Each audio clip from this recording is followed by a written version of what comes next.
Hello and welcome to the 2024 Christmas in July extravaganza with Venetia Ramsey from Scrapworx.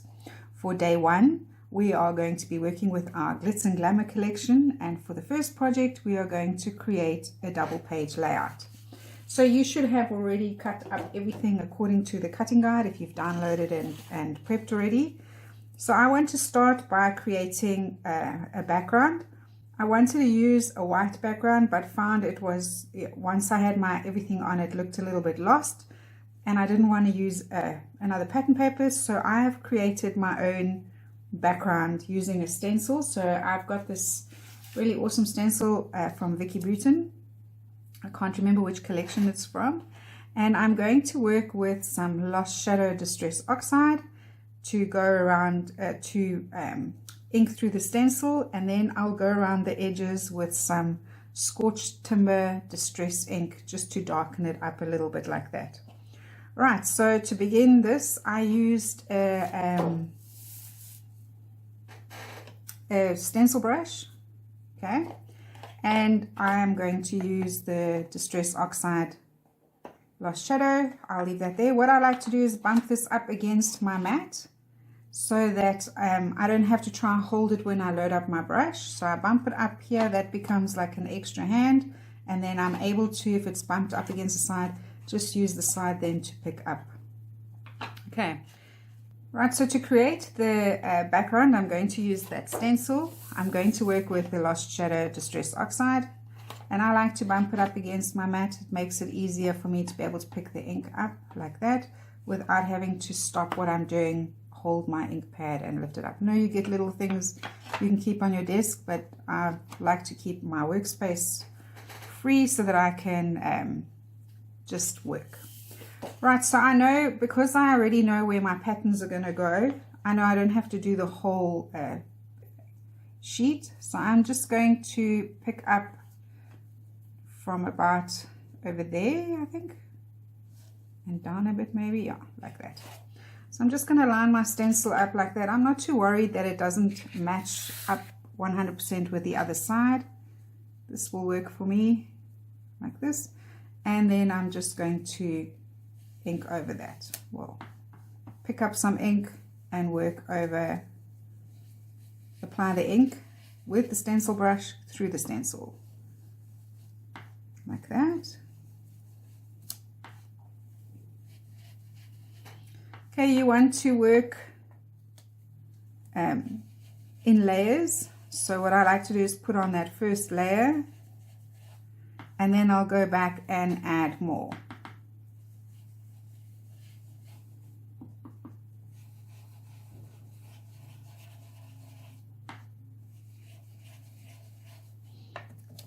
So I'll work in one area and then move over to the next.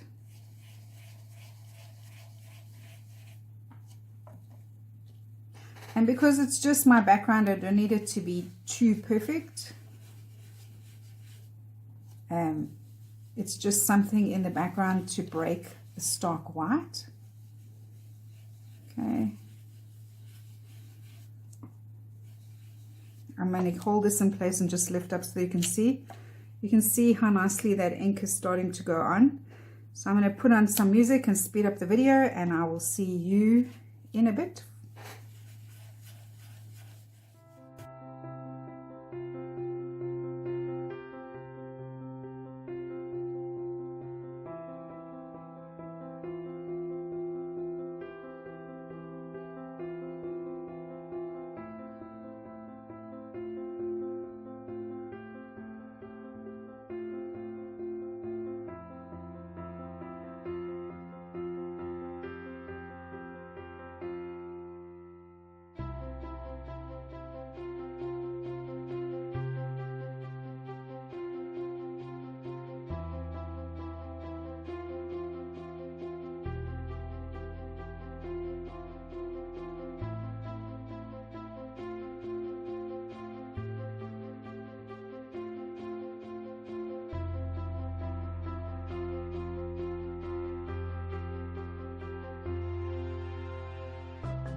Right, so that's all the stenciling done around this. I will chuck in a bit of water and get that cleaned a little bit later.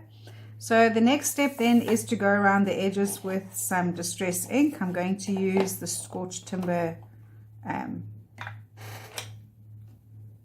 distress ink and a blending tool. I'm just going to pick up the ink and lightly go around the edges. I'd like to have a bit of a darker edge. So I'm very carefully, I'm not going in too deep, I'm just catching the very edge of the paper, like that. So what I'm doing is holding my blending tool at a little bit of an angle when I work with it. I work in a circular motion. I like to keep my finger on the top of the tool. This allows me to add pressure and release it. So if I wanted to go a little bit darker, I can push down. Okay. I just feel that if I hold the tool like this instead of like this, that by doing it this way, I have a little bit more control. Okay, so I'm only going to ink around the 3 sides. I'm not going to ink down the center.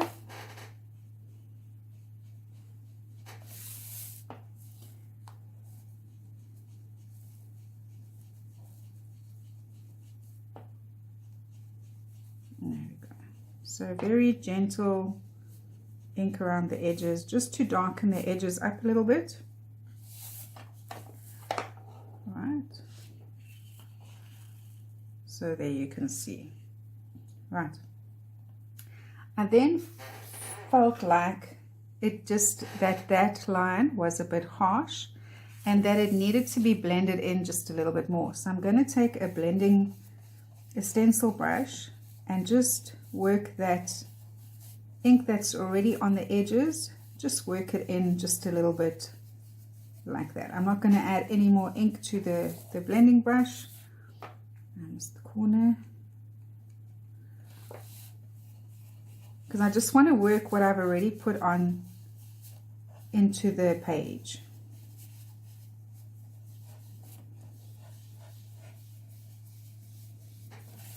And then that will soften that harsh line around the edge.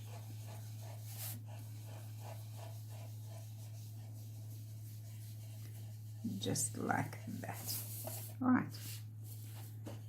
So when this one dries now, we'll get it to look more or less the same.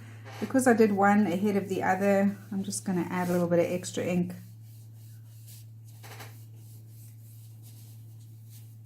But they will dry to look the same. There we go.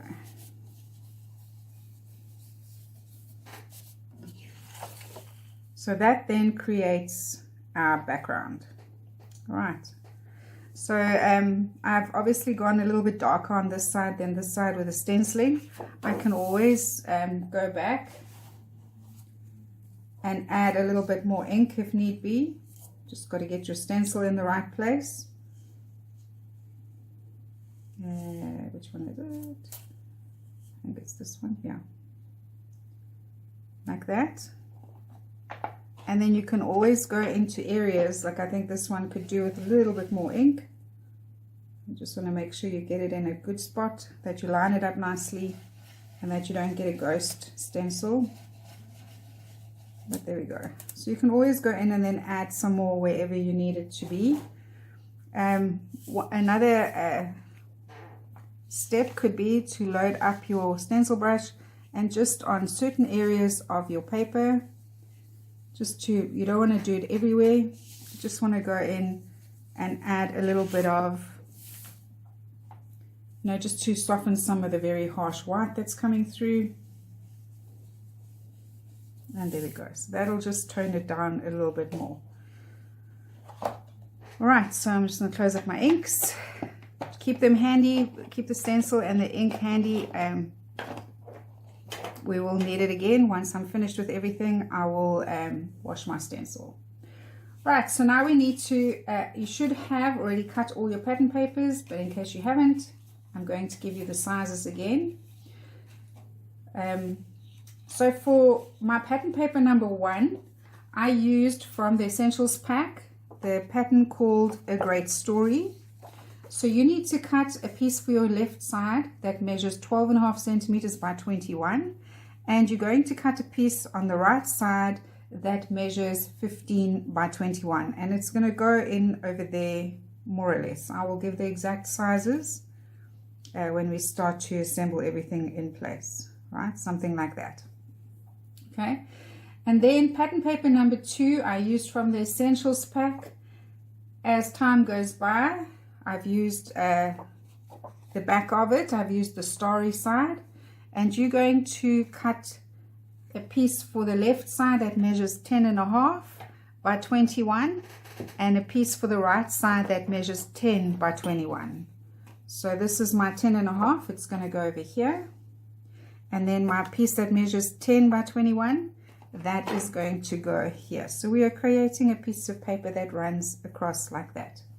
For pattern paper number 3, you're going to cut 2 pieces that measure 10 by 15, and I used the back of Acts of Kindness number 1. There are 2 patterns in this collection called Acts of Kindness, so we're going to use number 1, and that piece is going to go in over here like that. You need 2 of them, all right?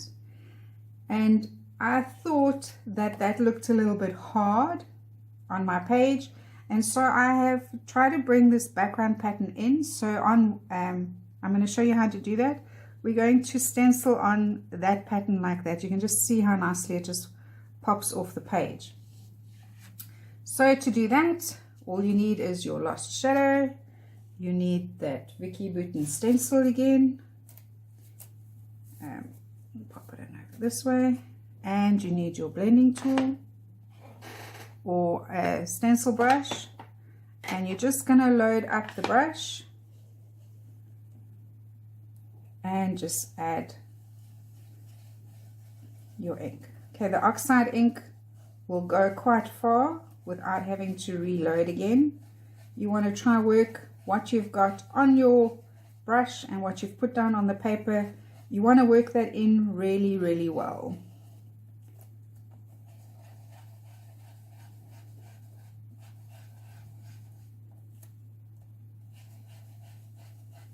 There we go. All right, that looks good. Okay, so I think we are done with the stencil now, so it can go off to be washed. Right, so that's going to go in there like that. And we're going to have this in like that. We'll pop it in this way. All right, like that. So that one's going to go in like that, and this one's going to go more towards the bottom. So a little bit to the top, a little bit to the bottom, and that's more or less where they're going to go. Your pattern paper number 4 is going to be the back of Acts of Kindness number 2. I haven't cut mine the exact same size, the right sizes yet, but I'll get there. So you need 2 pieces that measure 23 by 1.5, and that's going to make up that over there. I've left mine at 30 by 30. And then you're going to need 2 pieces that measure 25 by 1.5, and that's going to go over there. So you're going to have one at the top and one at the bottom. I want it to run right across. I prefer when I'm doing this to leave mine as my strips as a whole, and then once I've got everything stuck, I will then measure it on the sheet and trim it where it needs to be. I find that sometimes I cut it just too short, and then there's always like a little gap. So for me, it's easier to keep it as a whole and use it like this. Right, then you're going to need your photographs. So you should have cut a photograph to measure 10 by 15. That's going to be your main photograph, which is going to go over here. And then 5 photographs, a portrait that measure 7 centimeters by 10 centimeters, and they are going to lay across like that. All right. I think that that's going to look a little bit better. Right, so we want to do something like that.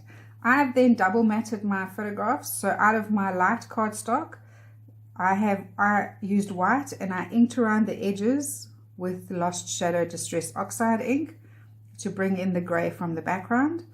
Alright, so you're going to need to match your photographs. Out of the light cardstock, you need to cut 1 that measures 10.5 by 15.5 and 5 that measure 7.5 by 10.5. Out of the dark cardstock, this time I've used black, you need 1 that measures 11 by 16 and 5 that measure 8 by 11. So they're going to run across like that. Okay. Right, so I then dug through my goodies and I've pulled out the embellishments I would like to use. So these 2 sentiments, cheers to the good times and life is short, I've matted on some black. I've just given it a very light thin border all the way around. These 2 sentiments and this label come from the full pack, and it's called Party Wear. I cut it out of that sheet. That's the embellishment sheet. Okay, this tag comes from the back of Champagne for Breakfast. It's 1 tag that I cut in half, and then I just turned it around and trimmed it to give me 2 tags. So I think it's the 3rd tag on the page. Also on that page, Champagne for Breakfast, I took these labels, and instead of using the actual print, I'm going to use the back of the labels. This blue looks really nice in there. Then out of the laser cut pack, I've taken 2 cameras. I chose these 4 flower clusters, these 2 big flower clusters, and then this small one. I cut out on my cameo, the title, I've cut out Happy Days. I've cut it out twice because I want to mat the one on top of the other. So I colored in my Happy Days. I used the mica stain, distress stain, flickering candle. I just shook it up, spritzed some on a sheet and used a paintbrush to paint that in. The flickering candle stain that was left on the brush, I used black soot to paint the shadow, but because there was that flickering candle was in the paint, was still on my brush when I painted with, it's created like a really awesome shimmer on the title. So there's a little bit of that flickering candle coming through, and it's kind of toned down the very black. It's almost made it like a brownie color. All right, and then from the Tim Holtz, the Sizzix die set, I took this little tag over here and I die cut it 4 times like that, and I also colored that, painted that with the flickering candle, and then inked around the edges with Scorched Timber Distress Oxide. All right. So around all my pattern papers and all my embellishments, I have gone around the edges with the Scorched Timber Distress Oxide ink. On my flower embellishments, I inked over it very lightly. I took the blending brush and very lightly went over the whole embellishment, just to tone it down a little bit and to soften the colors, because I didn't want I want the cameras to stand out and I want these to fade back. Right, so once you've got your layout sorted out, I thought I would have the title over here. So what my plan is to attach the title. So instead of attaching it like that, and I want to offset it like that. So we have this little, a tiny little border. So Happy Days, and I just used our mixed media cardstock to cut this out. If you don't have mine, then you can use Vicky Bouton's. You can use plain white cardstock. Just, I think, if you can prep it with some clear gesso or gel medium, just so that the ink will stick. I think the clear gesso is a better option. So again, I'm going to offset the days so that a little bit of that brown comes through. So it creates like a little offset border.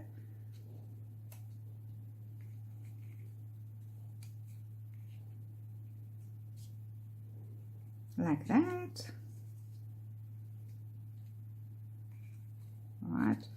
once I start to stick, everything will look a little bit better. Right, so then I wanted to create a nice cluster at the top here. So I'm going to put one of the big flowers here, and I'm going to put the other big one in this corner over here. I will fiddle with everything and put it in, you know, make it nice and neat as we go along. The little piece that hangs over, I'll trim off, but for now that's more or less where that needs to go. And then again, I want to add one of these flowers to this side of it and the other flower to the top of it like that. And I'm going to do the same on the other side. Right, so I'm working in the opposite corners. So on a diagonal, I'm going to pop that one, will go in there more or less like that. And then we're going to have this one, oops, can't pick it up. This one's going to go in over here. Right, and because this is, I want the focus to be on the title, and I just want this corner to be a little bit busier than the bottom corner, I'm going to pop in this little goodie over here. We're going to pop that in over there like that, just to add a little extra to the page, a little something like that. I might even then, I think we can swap these around. I think it's going to look better. So if I have the, see there, I have all that going up at the top, that looks a little bit better, and we have this one going down the bottom. So more, when I do trim off, I don't trim off too much of the flower cluster itself. Right, and then I wanted to add, you know, I really like the camera, so I thought maybe we could pop the camera in over there. And then we can put another one in over here so that the title lines up, you know, is in line with the camera like that. Right, so we got those two going. We then need to add a little bit of extra to get it to balance a little bit more, and that's where I thought again to work on the diagonal. So I'm still embellishing on the diagonal, but instead of this way, I'm going to bring it through this way. So I thought to pop a tag, do a little something over here. We'll put a little tag in over there. I think I want the tag to run behind. We'll see, we'll move things around and fiddle and fidget. You know, I always say once we start to stick, that's when everything starts to take shape.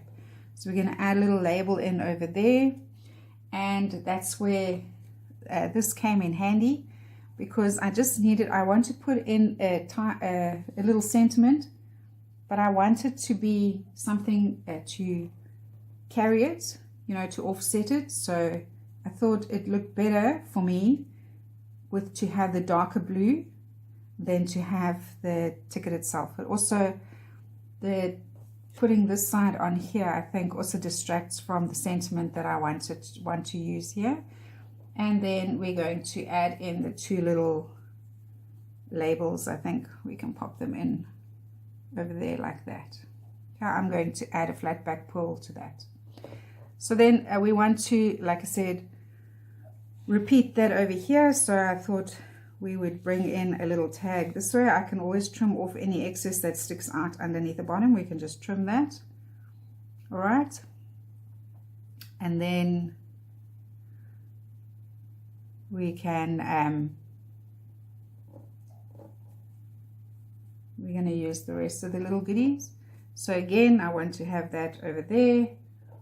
We're going to pop this one in over here to carry that maybe on the front, to carry that sentiment like that. And then we have the little goodies. I think it'll look better if we put it behind like we've done at the top there. And then we're going to put these little goodies in over here. So now I'm having a look at it and I'm thinking, you know, what if I take this flower and just to tie in, because now I need my visual triangle. So if I take this one and slide it in behind here, I might just drop everything down a little bit. That then gives me a visual triangle with the flowers, which then means I need to put this one up just a little bit more, and I can just move everything over a little bit like that. I could also have dug in them into my embellishment pack and taken out another one like this, but I think by doing it this way, I'm able to keep these two then the same and bring a little bit of it down here, which then gives me my black flower, black flower, black flower, then gives me that visual triangle.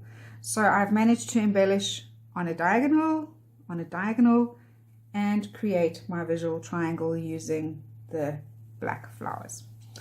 All right, so what I'm going to do now is I'm going to put glue on everything, and then I will be back to explain exactly where to attach your patterns, and then we'll assemble the page. Okay, so I'm going to put on some music and I will see you in a bit.